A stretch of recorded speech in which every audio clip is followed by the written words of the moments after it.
हे dear all, कैसे हैं आप? Very good afternoon. कल वाले क्वेश्चंस आपने किए थे, मैं दोबारा से उनके आंसर्स बताऊं क्या? एक मिनट।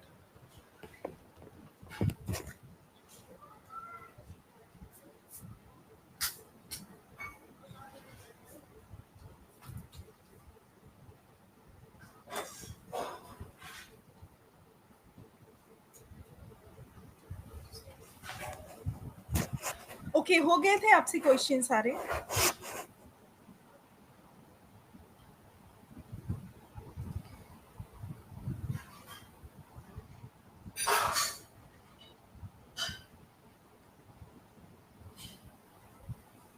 क्वेश्चन नंबर आप बताओगे मेरे को? कब मैं कितने मैंने करा दिए थे? एक मिनट में 1 मिनट अपलोड करके सबके आंसर्स बता देती हूँ। द लॉस्ट स्प्रिंग था।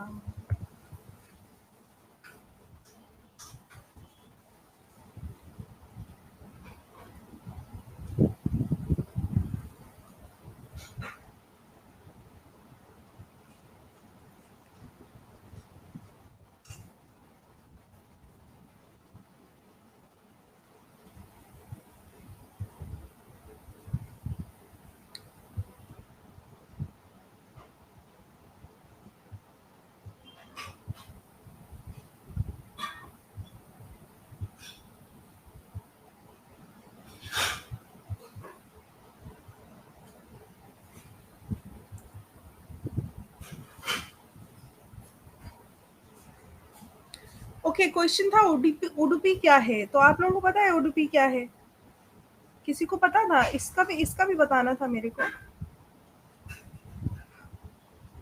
उडुपी कर्नाटका का एक सिटी है, फेमस। ठीक है, उडुपी जो है वो एक कर्नाटका का फेमस सिटी है।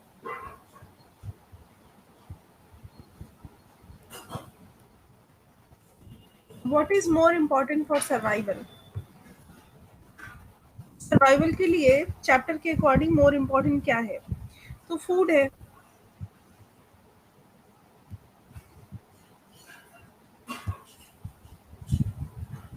ठीक है, मोर इम्पोर्टेंट फॉर सर्वाइवल तो फूड हो गया। Why did the steel canister seem heavier than the plastic bag he would carry so lightly over his shoulder? कह रहा है कि स्टील कैनिस्टर क्यों हैवी था?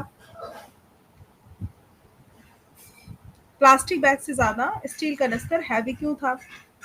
क्योंकि जो नया साहब था वो फ्री नहीं था। He is a child labour working in a tea stall पे काम करने वाला एक चाइल्ड लेबर था वो। ठीक है।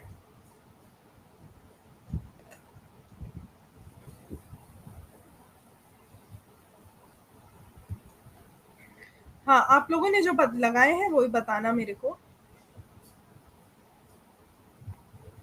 आई लाइक द गेम,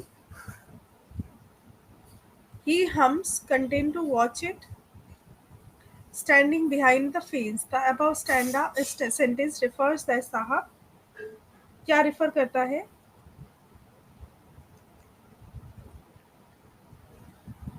कि वो क्लब के किनारों पे खड़े होकर गेम देखना पसंद करता था। Is satisfied with watching the game, मतलब वो सेटिस्फाई था गेम वॉच करना, जो वो गेम था वो वॉच करना। Is satisfied with watching the game standing by the fence of the club.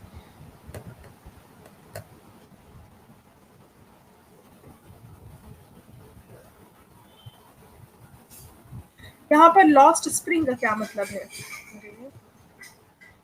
What does lost spring stand for?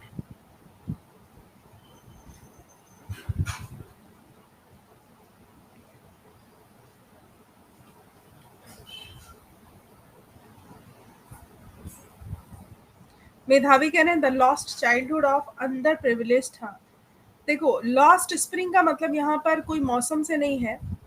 मतलब है कि lost childhood of under privilege, जो चिल्ड्रन हैं जिनको ऑप्शन नहीं दिख रहे हैं। ईरम को ऑप्शन नहीं दिख रहे हैं। आप लोगों को दिख रहे हैं? मुझे तो लग रहा है कि क्लियर दिख रहा है।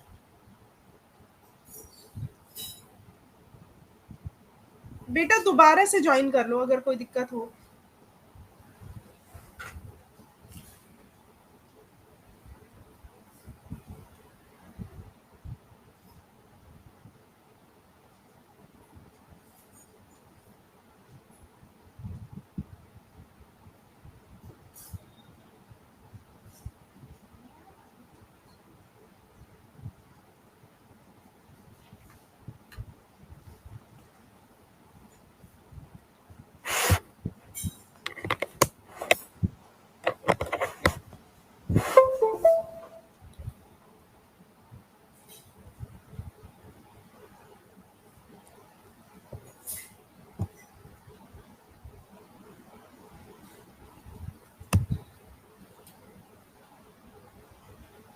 हाँ, तो इसमें क्या आंसर बताया? ये चैप्टर का नाम, ये बेटा ये चैप्टर का नाम है द लॉस्ट स्प्रिंग, ये जो लिखा हुआ है, और ये सेकेंड चैप्टर है एनसीईआरटी 12th की बुक का। ठीक है, ये जो है लॉस्ट स्प्रिंग सेकेंड चैप्टर है एनसीईआरटी की बुक का। और ये कह रहे हैं कि what is lost lost spring, और इसमें स्टोरीज हैं दो जो ये बताती हैं कि कैसे बचपन छिन जाता है बच्चों का। The lost childhood of underprivileged children. Why did Saheb like rag picking? Rag picking क्यों पसंद था भाई? किसी बच्चे को रैक पिकिंग, बच्चा है साहब तो क्यों पसंद था रैक पिकिंग? उसका रीजन क्या था?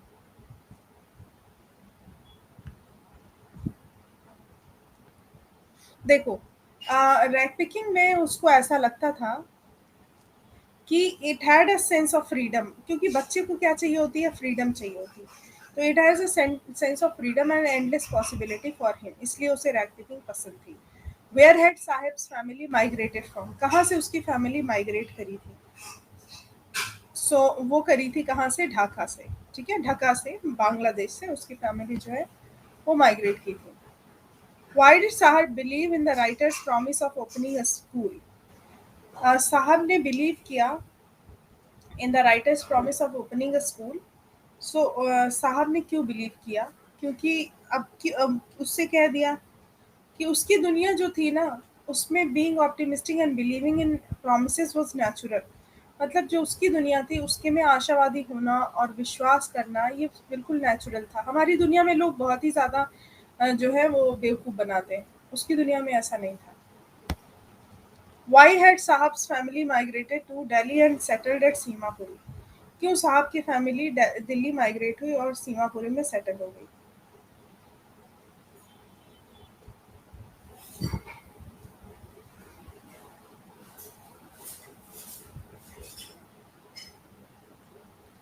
To make bangle and why had Saheb's family migrated? हाँ, सो बेसिकली क्यों हो गई वो, रीज़न ये था सीमापुरी ने सीमापुरी में उनको लगा कि वो सरवाइव कर सकते हैं। डी ऑप्शन करेक्ट है। सबको दिख रहा है क्लियर? नहीं नहीं, सीमापुरी वो आए थे जहाँ से उसे खाना मिले, खाना मिले बेसिकली, इसलिए वो सीमापुरी आए थे। 34 क्वेश्चन में डी ऑप्शन करेक्ट है दीक्षिका।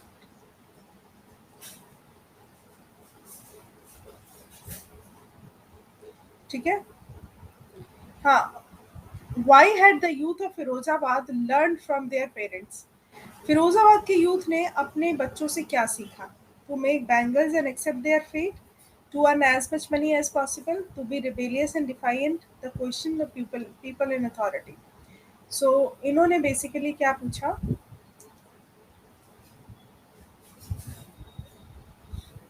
क्या था? टू मेक बैंगल्स और एक्सेप्ट देयर फेट, बैंगल बनाना और जो भी उनके भाग्य में था वो। हाउ मच डिड साहब earn from the tea stall? ये तो आपको पता होगा। 800 रुपीज। आपने सब सही किए होंगे। Which game did Saheb enjoy watching? तो वो एक ही गेम था, टेनिस। टेनिस को एंजॉय करना चाहता था। How many children work at the bangle making factory in Firozabad? वहाँ चैप्टर के हिसाब से कितने लोग काम करते होंगे? लगभग 20,000। आपने जो भी आंसर दिए मैं बस बता रही हूँ। ठीक है। वाई हैड, बल्कि ये सारे आंसर्स आपके जब मैंने पढ़ाया था तो आ चुके थे। Why had the bangle makers accepted their fate? क्यों वो अपना फेट एक्सेप्ट कर रहे थे? कह रहे हैं कि they felt it was due to their karma, वो उन्हें ऐसा लगता था उनके कर्म है। They were exploited using the police and other state machinery, they had no money to do anything. Basically ये भी सही है, ये भी सही है, ये भी सही है, मतलब इसमें डी ऑप्शन सही है। ठीक है, डी ऑप्शन में लिखा all of the above. Okay. Mukesh wants to become a motor mechanic, वो मोटर मैकेनिक क्यों बनना चाहता था? मतलब हाँ हाँ सॉरी, ये कह रहे हैं Mukesh wants to become a mechanic by going to the garage to learn. Tutor नहीं उसे चाहिए था, बुक्स भी नहीं उसके लिए चाहिए थी, स्कूल भी ज्वाइन नहीं करना था। डी ऑप्शन आपका करेक्ट है। What does the title lost spring symbolise? Lost spring क्या सिंबलाइज करता है? Lost childhood. What does the rag pickers appear like? To Anees Jung. जो रैग पिकर्स थे वो कैसे अपीयर होते थे अनीस जंग के नज़र में? अनीस जंग की नज़र में कैसे अपीयर होते थे रैग पिकर? मॉर्निंग बर्ड्स की तरह। ये उन्होंने लिख रखा है, कैसे अपीयर होते थे? मॉर्निंग बर्ड्स की तरह। हाँ, that's why they left looking for gold in the big city. ये गोल्ड यहाँ पे किसको इंडिकेट करता है? Misfortune misfortune misfortune of circumstances को, या फिर एम्पल वेल्थ को, या मीन्स ऑफ सर्वाइवल को, या फिर अ साइन ऑफ लग्जरी को? सो ये मीन्स ऑफ सर्वाइवल को।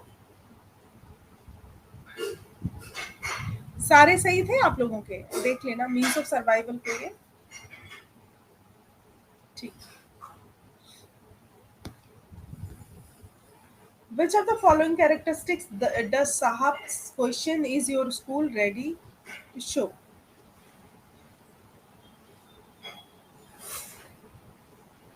शोज होगा यहाँ पे। अच्छा, डज यहाँ लिखा हुआ तो शो ही होगा। सही है, सही है।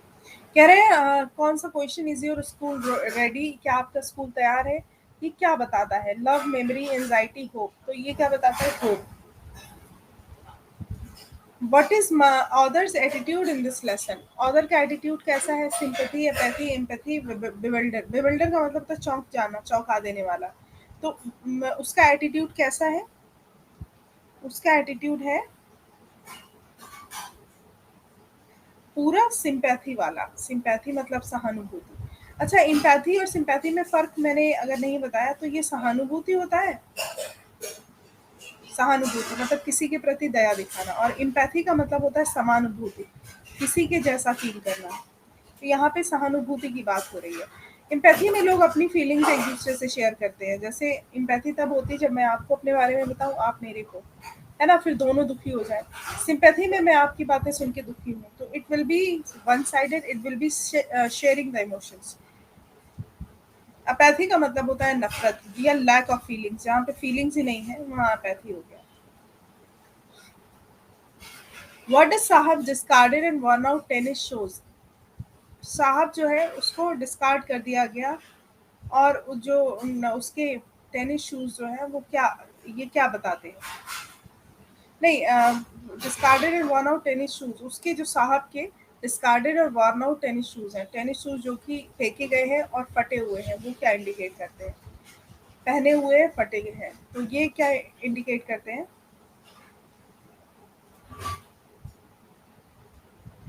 ये इंडिकेट करते हैं,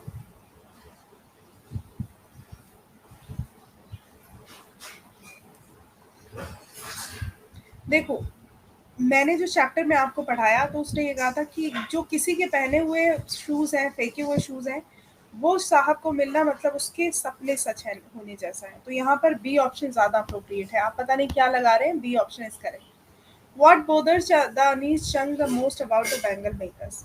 बैंगल मेकर्स में सबसे ज्यादा क्या इसको बुरा लगता है? जो अनीस जंग को सबसे ज़्यादा बुरा लगता है, जो बैंगल मेकिंग करते हैं, सबसे ज़्यादा बुरा क्या लगता है इनको? अनीस जंग को सबसे ज़्यादा बुरा क्या लगता है?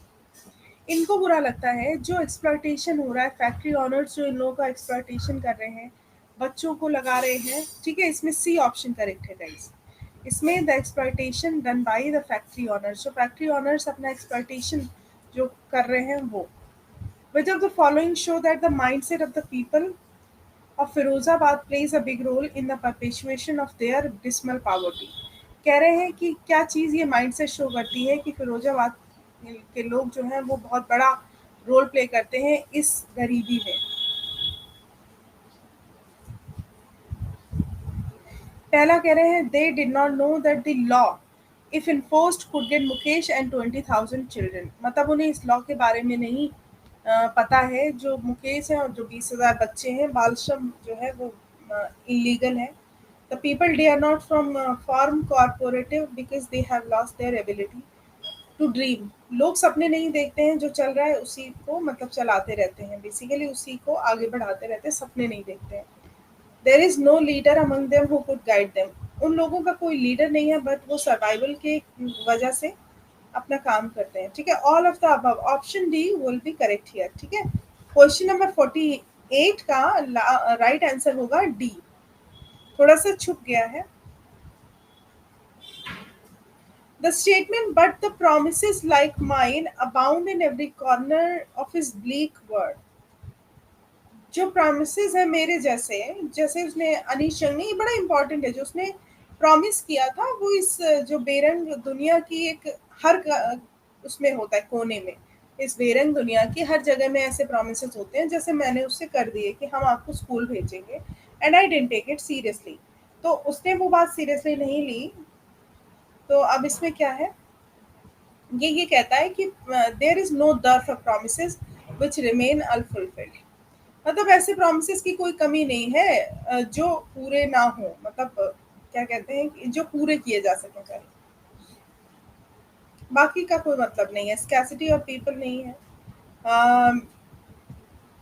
फुलफिल्ड लिखा हुआ है, तो ये ऑप्शन इसका सही है। Which are the following quotes captures the sense of Saheb's and Mukesh stories. इसमें से कौन सा कोट है जो ये बताता है जो एसेंस है, मतलब जो एक तरीके से पूरी कहानी का जिस्ट लिए हुए हैं। As long as poverty, injustice, and gross inequality exist in our world, none of us can truly rest. Nelson Mandela ने ये बोला था, ठीक है। So poverty poverty is not just lack of money. It is not having the capability to realize one's full potential as human being. तो ये चीज जो है ये इसी से रिलेट करता है। ये कहा था अमर्त्य सेन। साहब का फुल नेम है साहिब आलम, इसका मतलब लॉर्ड ऑफ द यूनिवर्स। ये किसका ऑपोजिट है? हाँ, जो उसकी लाइफ की सिचुएशन से ऑपोजिट है। और ये क्या है? लिटरेरी डिवाइस यहाँ पे कौन लगती है? तो ये एक तरीके से मतलब नाम है उसका पूरे देश का मालिक और उसकी ज़िंदगी में उसके पूरे वर्ल्ड का मालिक, और उसके पास है कुछ नहीं, तो एक तरीके से बनना बनना है ना, आयरनी है। What forced the children in Lost Spring to live a life of exploitation? किस चीज़ ने बच्चों को लॉस्ट स्प्रिंग में किस चीज़ ने बच्चों को एक्सप्लॉयटेशन की तरफ ढकेल दिया? Ignorance, lack of facilities, extreme poverty and irresponsible system, या फिर लिटरेसी। ये हो जाएगा extreme poverty and irresponsible system, ठीक है। जो एक्सट्रीम पॉवर्टी है और इररेस्पॉन्सिबल सिस्टम है उसने कर दिया। Choose the statement which is not true about the rag pickers in Seemapuri. Seemapuri के रैक पिकर्स के बारे में क्या सही नहीं है?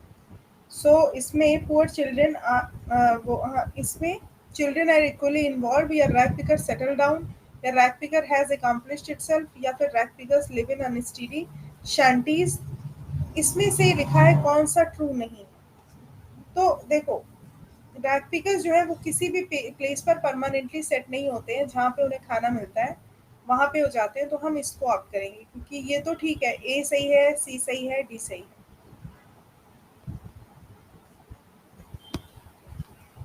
What does the author analyse in the story? Author story में क्या एनालाइज करता है?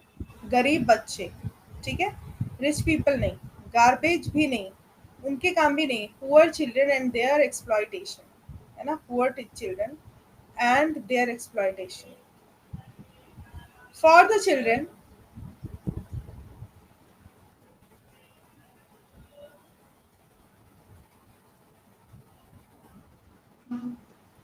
for the children, it is wrapped in wonder. ये जो wrapped in wonder for the elders, it is a means of survival. Select the option that best describes the above statement. बताना question number 55.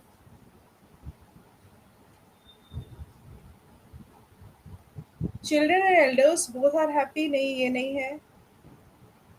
It gives hope for children, whereas it is the only source of income for elders. ठीक है.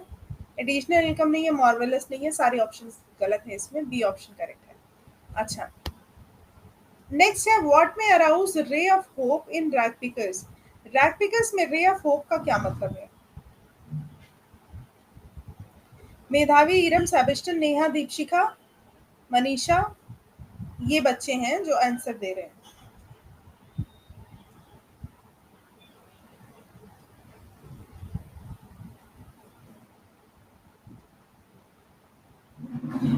हाँ,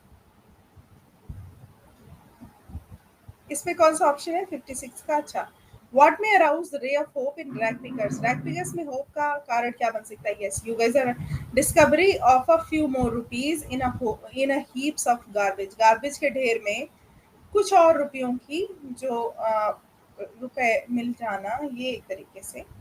ठीक है, question number 57 क्या कहता है?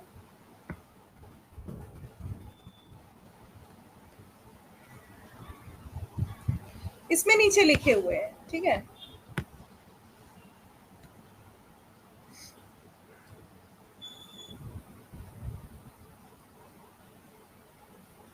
57 में क्या है?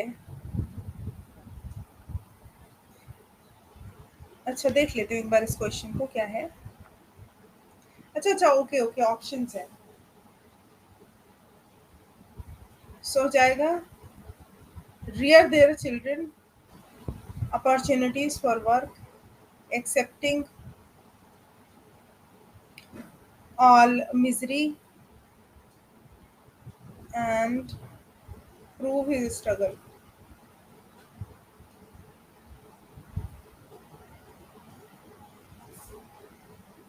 Hmm. Option B. Choose a correct statement of they analyze the mental condition of rack and that analyze the mental condition of rack pickers. Rag pickers की जो मेंटल कंडीशन की बात करता है वो क्या करता है, ये आपको बताना। तो they seem to be dignified, ऐसा बिल्कुल भी नहीं है। They seem to be praying to God to out them from this hellish life. हाँ, ये हो सकता है, बी ऑप्शन करेक्ट है, क्योंकि वो भगवान से कहते हैं ये हेलिश लाइफ से हमें बाहर निकालो। कर्सिंग नहीं, एंजॉइंग द फ्री विल, मतलब चैप्टर के हिसाब से ऑप्शन बी आपका करेक्ट है। Choose the best that compares the workers in the Bengal industry of the Firozabad to poverty. So basically,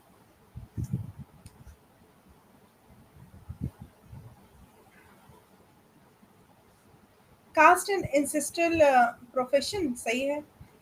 Karma theory and society, bureaucrats and politician सभी जिम्मेदार हैं। ठीक है, जो वर्कर्स को कंपेल करते हैं, कंपेल का मतलब मजबूर करना। ठीक है, तो ये सारी चीजें मजबूर करती हैं, इसमें कोई भी ऐसी चीज ऐसी नहीं है जिसको हम अगर ऑप्ट करें तो एक चीज अच्छी हो, बिल्कुल भी नहीं। डी ऑप्शन करेक्ट है। Who was cooking the evening meal in Mukesh shack? Mukesh के घर में इवनिंग मील कौन बना रहा है? मुकेश की सिस्टर इन लॉ। ठीक है, मुकेश की भाभी जो थी वो बना रही थी। ठीक है, तो ये हमने जो चीजें, वैसे सारी चीजें आ गई थी क्वेश्चंस में, जो भी इंपॉर्टेंट चीजें थी, जो जिस्ट था वो आपको पता चल गया था। कितने गलत हुए थे? कितने गलत हुए थे तुम लोग के?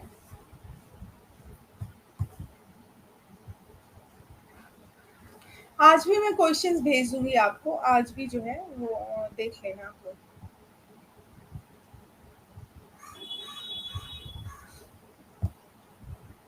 सो चलो बात करते हैं डीप वाटर में क्या है। तो William Douglas was born in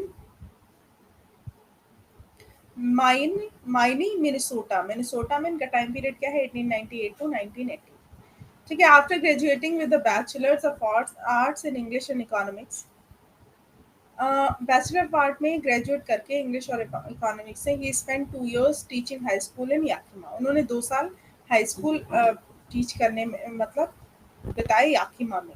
However, he got tired of this and decided to pursue a legal career. उससे वो थक गए, विलियम डोगलास थक गए और उन्होंने क्या किया, एक लीगल करियर परसू करने के बारे में सोचा। He met Franklin D Roosevelt at Yale एक university and became an adviser and friend to the president. Yale एक जगह भी है, सॉरी। तो वहां पे फ्रैंकलिन डी रूजवेल्ट से मिले, जो कि क्वेश्चन आ सकता है येल में, और एक एडवाइजर बन गए और प्रेसिडेंट के फ्रेंड बन गए। Douglas was a leading advocate of individual rights. वो मानवीय अधिकारों के जो है वो लीडिंग एडवोकेट थे, आगे बढ़ने वाले समर्थक थे।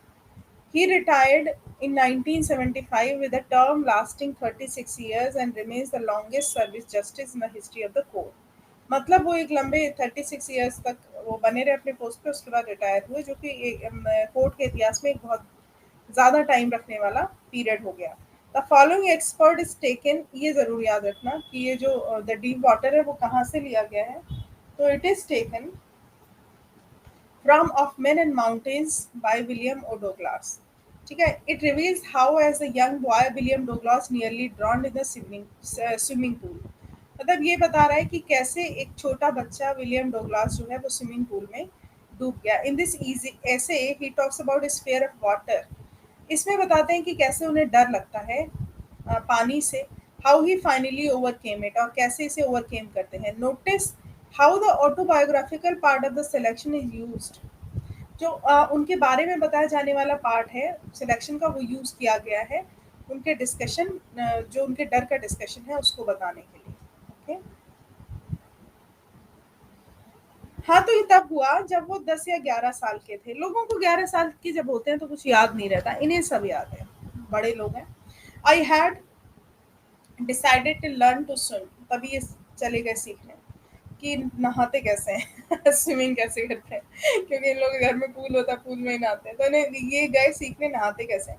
There was a pool at YMCA at Yakima pool था that offered exactly the opportunity, जिन्होंने इनको अपॉर्चुनिटी दी। The Yakima river was treacherous. Yakima जो रिवर थी, सॉरी, याकीमा जो है वो रिवर का नाम है एक तरीके से। सो जो याकीमा रिवर थी वो ट्रीचरस थी। ट्रीचरस मतलब खतरनाक थी एक तरीके से, उसमें ये गए नहाने, है ना, बहुत ही ज्यादा खतरनाक थी। चाहो तो नोट कर लो, ट्रीचरस का मतलब ऐसा होता है जो आपको बहुत परेशान करते हैं, लोग ट्रीच करते हैं। Mother continuously warn against it. माँ ने कहा कि नहीं, वो खतरनाक नदी है, उसमें मत जाओ। And kept fresh in mind details of each drowning in the river, और उनके दिमाग में सब कुछ था जो जो वहाँ पे डूबे हैं। But the YMCA pool was safe. YMCA का जो पूल था वो तो सेफ था। It was only 2 or 3 feet deep at the shallow and. ये 2 से 3 फीट ही गहरा था, है ना, शैलो एंड था उसका, थोड़ा छिछला था।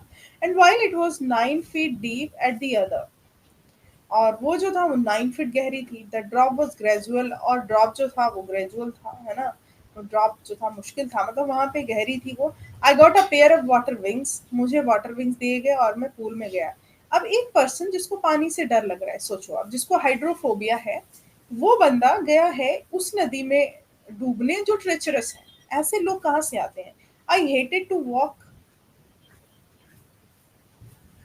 ये देखो, याकिमा रिवर का इन्होंने वो बनाया हुआ फिगर। एलियंसबर्ग और जाने कौन कौन सी नदियां इसमें मिलती होंगी, होगी खतरनाक। याकिमा रिवर जो है वो ट्रिब्यूटरी है। अच्छा, ये एनसीईआरटी की सबसे खास बात ये है कि आप हर सब्जेक्ट के साथ जीएस भी तैयार कर लो अपना, मतलब आईएएस ही बन जाओ। ये बनाती बुक्स इसलिए कि आप आईएएस बन जाओ। The Yakima river is a tributary of Columbia river in eastern Washington USA. The state is named after the indigenous Yakima people. Indigenous का मतलब देशभक्त। हाँ, सो वो गए, पानी में उतर गए, और शो माई स्किनी लेग्स, उन्होंने अपने पतले लेग दिखाए। But I subdued my pride and did it, लेकिन उन्होंने अपने प्राइड को सबडू करा, जारी रखा और ये काम किया। फ्रॉम द बिगिनिंग, शुरुआत में, however I had an aversion to the water. शुरुआत में मुझे अवर्जन हुआ, अवर्जन का मतलब होता है नफरत। When I was in it, जब मैं इसके अंदर था। This started when I was 3 or 4 years old. अच्छा, जब ये 3 या 4 साल के थे तो इनके साथ कुछ हो गया होगा। And father took me to the beach in California, इनके फादर ने इन्हें कैलिफोर्निया बीच पे लेके गए। He and I stood together in a surf, वो एक सर्फ में, धारा में जो है वो साथ साथ खड़े थे। आई हंग ऑन टू हिम, मैं उनके सहारे खड़ा था। Yet the waves knocked me down, लेकिन फिर भी एक वेव आई और उसने मुझे हिला के रख दिया और मेरे ऊपर से ही गुजर गई भाई। I was buried in water, मैं पानी में पूरा दफना दिया गया था। माई ब्रीथ वॉज गॉन, मेरी सांस ही चली गई। I was frightened, father laughed, मैं डर गया, पापा हंस दिए। But there was terror in my heart, लेकिन वहां पे मेरे हार्ट में एक डर घुस गया। At the over powering force of the waves, कि वेव्स की फोर्स होती है, कितनी ओवर पावरिंग होती है। आपको पता है ये सच में बड़ा खतरनाक है। My introduction to the YMCA swimming pool revived unpleasant memories. मेरा जो इंट्रोडक्शन है YMCA स्विमिंग पूल का, उसने ये अनप्लेजेंट मेमोरी मेरे दिमाग में रखी थी, एंड इंस्टेड चाइल्डिश फियर्स, और मेरे बचपन के डर को उसने एकदम हिला के रख दिया। But in the little while I gathered confidence, थोड़ी देर में मैंने कॉन्फिडेंस बनाया अपना। I paddle with my new water wings, मैंने अपने नए वाटर विंग से पैडल करना शुरू किया। अच्छा, watching the other boys and trying to learn by aping them, और मैंने क्या किया, उनको फॉलो करना शुरू किया जैसे दूसरे बच्चे कह रहे थे कर रहे थे। आई डिड इट 2 और 3 टाइम्स ऑन डिफरेंट डेज, मैंने 2 या 3 दिन अलग अलग दिनों पे ये काम किया। वो just beginning to feel at ease, तो मुझे थोड़ा सा आसान लगने लगा in the water when the misadventure happen.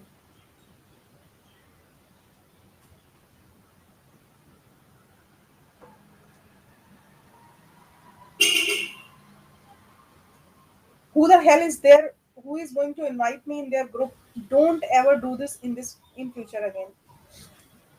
Sorry guys.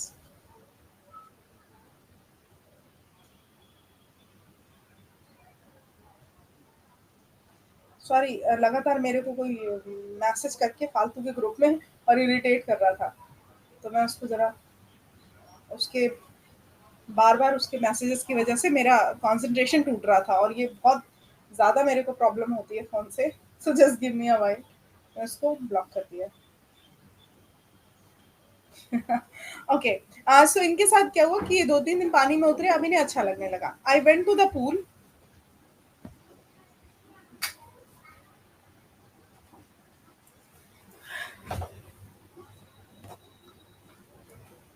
I went to the pool when no one else was there. जब वहाँ कोई नहीं था, the place was quiet. शांत था, the water was still and the tiled bottom wasn't wide or clean as a bottom. मतलब वहाँ पे पानी एकदम शांत था और बॉटम टाइल थी, वाइट और क्लीन थी, बाट तक के जैसी। आई वॉज टिमिड, मैं डरपोक था अबाउट गोइंग इन अलॉन, वहाँ पे अकेले जाने के। सो आई मतलब वहाँ पर अकेले जाने की वजह से, मतलब मैं अकेले नहीं जाना चाहता था। So I sat on the side of the pool to wait for others, तो मैं दूसरों के आने का वेट करने लगा। I had not been there long when in came a big bruiser of a boy. मैं मुझे वहाँ ज़्यादा देर वेट नहीं करना पड़ा, एक बड़ा झुंड आया लड़कों का, प्रोबेबली 18 ईयर्स ओल्ड, 18 साल के लड़कों का झुंड आया। ये दरवाजा चिपका दो, ठीक है। He had thick hair on his chest, किसी लड़के की बात कर रहे थे। He has was a beautiful physical specimen with legs and arms that showed rippling muscles. कुछ लड़के नहीं होते जो अपने बॉडी बढ़िया बना के रखते हैं। वो चिल्लाया, hi skinny, how would you like to be ducked. तो अब कुछ लड़के होते हैं तो वो आपको देखते हैं और आपको देख के हंसते भी हैं, ठीक है। तो इन्होंने इनके साथ भी वही हुआ। तो अब उसने कहा, हे पतले लड़के, तुम यहाँ पे क्या बतख बनने आए हो, है ना, डूब जाओगे, पानी में गोता लगाने क्यों आए हो। With that he picked me up and tossed me into deep and, वो आया, उसने मुझे उठाया और मुझे नीचे डुबा दिया।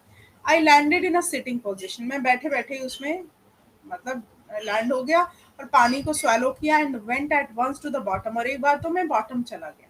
मैं डर गया but not yet frightened out of my wits, लेकिन मैं अपने दिमाग से नहीं डरा। On the way down I planned, when my feet hit the bottom, जब मेरे पैरों ने बॉटम को हिट किया, I would make a big jump, मैंने एक बड़ी जंप लगाई। कम टू द सर्फेस, आया ऊपर सर्फेस पर, लाइफ फ्लैट ऑन इट, और एकदम सीधा लेट गया, and paddle to the edge of the pool, और अपने पैरों को पूल के किनारे पर पैडल करने लगा, चलाने लगा। It seemed a long way down, ऐसा लगा कि ये बहुत मतलब गहरा है और काफी टाइम लगेगा। दोस 9 फीट वर मोर लाइक 90। उसने कहा, अरे बाप रे, ये तो 9 फीट 90 फीट लग रहे हैं। And before I touch bottom my lungs were ready to burst, और जैसे मैंने मतलब बॉटम तक पहुंचा, मेरे तो लंग्स फटने वाले थे एकदम। But when my feet hit bottom, I summoned all my strength and made what I thought it was a great spring of gods. अब उन्हें लगा कि इनके जब फीट टच हुए, उन्होंने कहा चलो, शक्ति है में, और इन्होंने कहा चलो, अब मैंने सोच लिया आगे there is a long way to go, मतलब आगे है मेरे साथ जो अच्छा होगा। I imagine I would walk to the surface like a cork. मैंने सरफेस को पकड़ लिया, मतलब बेसिकली इसका कहने का मतलब है कि मैंने अपनी पूरी स्ट्रेंथ दिखाई और मैंने सरफेस को पकड़ लिया एक कॉर्क के जैसे, ठीक है, जैसे कॉर्क होते हैं, टेढ़ी चाल चलते हैं और बॉटल में नीचे पहुंच जाते हैं। So I come up, I came up slowly, मैं धीरे से ऊपर आया। I open my eyes and saw nothing but water, मुझे सिर्फ पानी पानी दिख रहा था। Water that had a dirty yellow tinge to it, जिसमें पीला जो था, मतलब अभी तक पानी ने साफ दिख रहा था, लेकिन जब इसमें डूबने लग गए तो इन्हें डर्टी येलो टिंच दिख गया। ठीक है, रंग दिख गया, पीला रंग दिख गया इन्हें। आई ग्रीव पैनिकी, मैं थोड़ा सा परेशान हो गया। I reached up as if to grab a rope and my hands clutched only at water, मैं रस्सी पकड़ने की कोशिश करता था लेकिन हाथ मेरे पानी में ही डूबते चले गए। आई वॉज सफोकेटिंग, मेरा दम घुट रहा था। I try to yell but no sound came out, मैं चिल्लाने की कोशिश कर रहा था लेकिन कोई साउंड ही नहीं आया। Then my eyes and nose came out of water but not my mouth, आंखों और नाक में पानी भर गया, मुंह में नहीं भरा। आई फ्लेल्ड at the surface to the water, swallowed and chocked, मतलब मैं पानी के जो सतह थी उस पे पूरा पानी को पूरा पी गया और पानी मेरे गले में पूरी तरह चला गया था। ठीक है, मतलब पानी ही पानी हो गया, पूरी तरीके से भर गया पूरा पानी। सो पानी फ्लेल का मतलब होता है बह जाना, स्वेलो का मतलब होता है निगल जाना, चौक का मतलब होता है अंदर घुस जाना, किसी चीज का बाहर ना निकलना। I try to brings my legs up but they hung at dead weights, मैंने चाहा कि मैं अपने लेग्स ऊपर करूं लेकिन वो डेड वेट्स की तरह झुक गए, पैरालाइज हो गए, रिजिड हो गए, एकदम सख्त हो गए।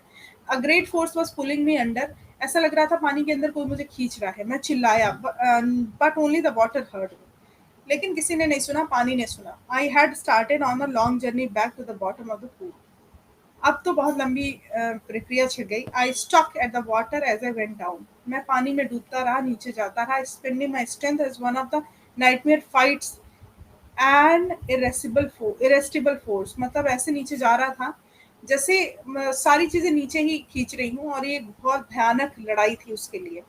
आई had lost all my breath, मेरी सांस जो है वो खत्म हो चुकी थी, मेरे लंग्स जो है वो एक हो, जो दर्द हो रहा था उनमें। माई हार्ट थ्रॉब, मेरा दिल पूरा भर गया था। आई वॉज गेटिंग डिजी, मेरे को आलस आ रहा था। But I remembered the strategy, but मैंने स्ट्रेटजी याद की। I would spring from the bottom of the pool and come like a cork to the surface, मैं पूल के बॉटम पे आया तेजी से और सरफेस पर आ गया कॉर्क की तरह रेंगते हुए। I would lie flat on the water, अब मैं फिर से पानी पे मतलब लेट गया। Strike out with my arms, thrash with my legs, और मैं अपने हाथ पैरों को चलाने लगा। Then I would get to the edge of pool and be safe, और मैं उसके किनारे पे पहुंच गया और सेफ हो गया। आई went down down endlessly and open my eyes, हाँ मतलब ये उसकी स्ट्रैटेजी थी जिसके बारे में वो सोच रहा था, लेकिन तब भी वो नीचे ही जा रहा था। आई went down endlessly, I open my eyes, nothing but water with a yellow glow, तब भी वो डूब रहा था, डार्क वाटर, येलो वाटर उसके सामने आ रहा था। And then sheer stark terror seized me, तभी क्या हुआ, बहुत ही खतरनाक जो टेरर होता है, भय होता है, वो मेरे अंदर आया और उसने मुझे पूरी तरह बंद दबा दिया। Terror that knows no understanding, terror that knows no control, terror वो जिसकी कोई अंडरस्टैंडिंग नहीं होती है, जिसका कोई कंट्रोल नहीं होता है।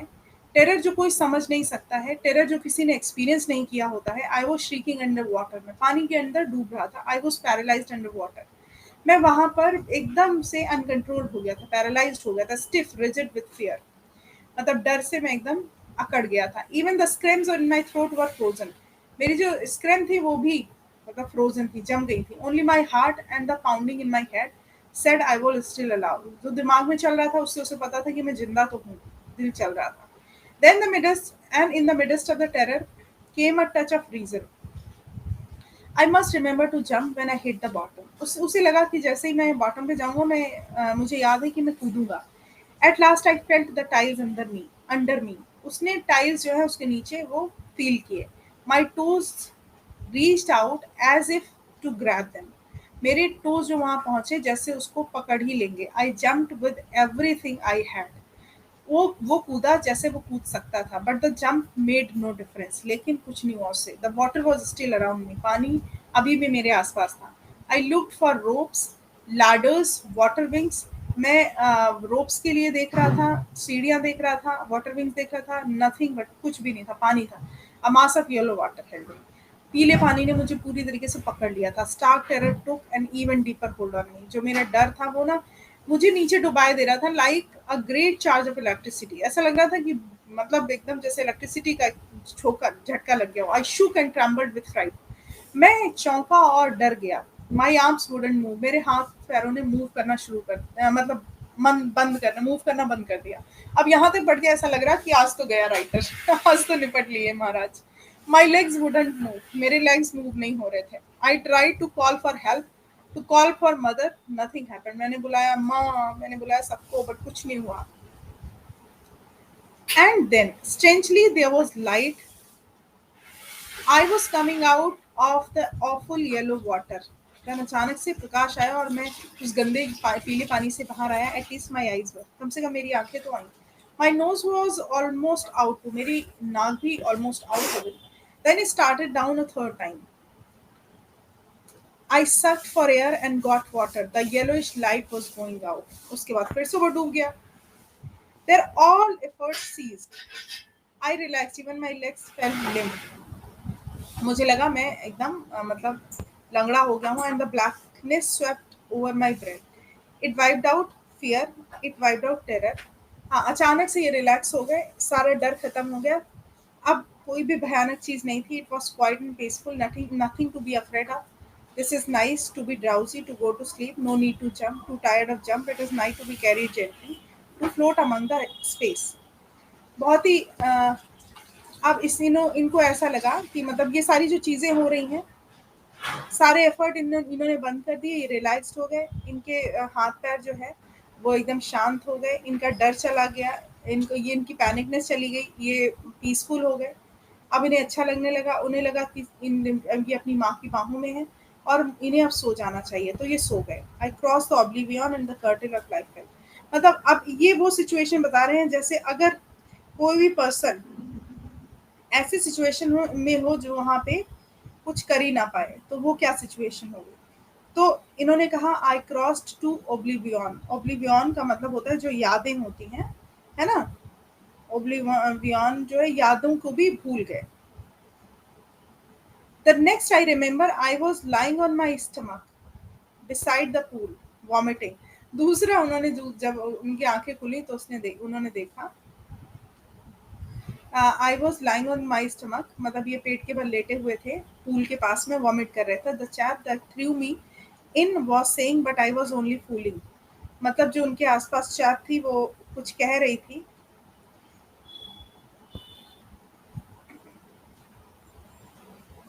मतलब चैप का मतलब वही लड़का जिसने फेंका होगा, द थ्रू मी इन, वो कह रहा था but I was only fooling, मैं बेवकूफ बनाया जा रहा था। कोई कह रहा था द किड नियरली डाइड, ये बच्चा मर ही जाता।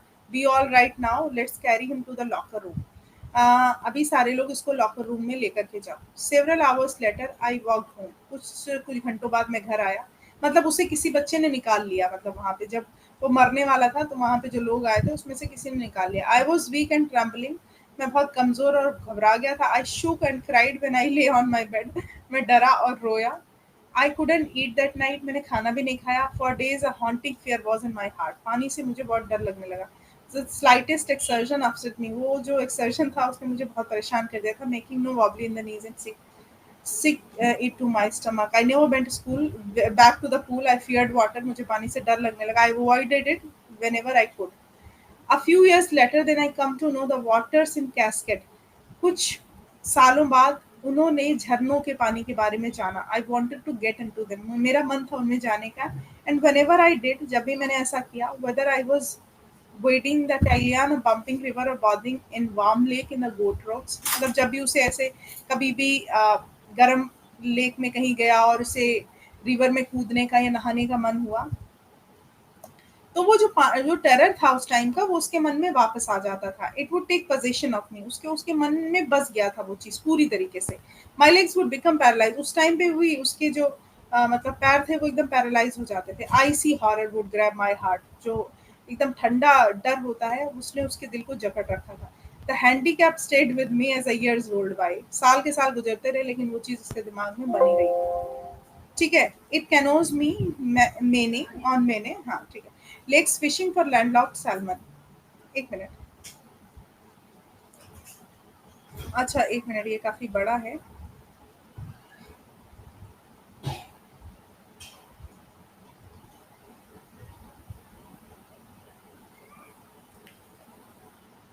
हाँ, ये काफ़ी बड़ा टॉपिक है, इसको हम कल करेंगे। अभी ना कुछ इमरजेंसी है, मैं इस क्लास को कट कर रही हूँ, ठीक है?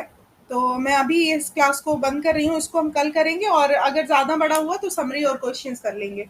और कौन-सा क्वेश्चन बता रहे थे? 58, 58 में क्या था? 58 एक बार देख लेती हूँ। 58 में ये था, choose the correct statement of analyse the mental condition. Mental condition जो उनकी होती थी, वो ये कहते थे कि इस हेलिश लाइफ से उन्हें बाहर निकालो। मतलब यही कहते थे, अपने काम और जॉब की बात नहीं, जो उनकी हेलिश लाइफ लाइफ जो कि हेल हो चुकी थी, उससे उन्हें बाहर निकालो, वो ये कहते रहते थे। तो दैट वाज़ द थिंकिंग।